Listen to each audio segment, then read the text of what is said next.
What was more alarming than the shooting itself is that the 17-year-old accused of being involved is back home in that same community.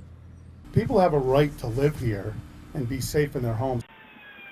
That's the message from Mooresville Police Chief Ron Camperchani after gunfire erupted at the Meadowlark Glen Apartments Friday night. Nobody want to be dodging bullets at 9 o'clock at night. I want peace. I don't want to hear gunfire. I don't want to hear gunfire in my neighborhood. Investigators say 2 people were ambushed inside the complex, and as they ran for safety, the 17-year-old fired a weapon. A search warrant later uncovered 3 guns inside an apartment, one of them stolen. Police also confirmed the shooting was gang-related. A known gang member did show up with his mother in a car with a gun and told our officers, well, I showed up here because my boys said they were in a shootout, so I was coming to help them.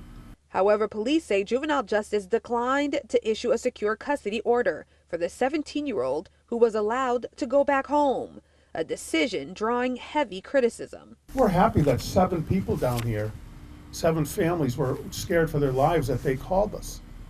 But then what do you tell them when they're looking out the window and they see the kid walking back in his apartment? The chief says this is not an isolated incident, pointing to a stack of cases involving juveniles. All this that you're seeing here, these are from 24 and 25 of people, of juveniles that we had. All of these had a violent crime proponent to them. The chief calling it a broken justice system. When there's no consequences to the behavior, what's the deterrent? The Department of Juvenile Justice says secure custody decisions are based on public safety and the charges at hand, which can be revisited if new information comes in, and that a juvenile not being detained right away does not mean they won't be held accountable.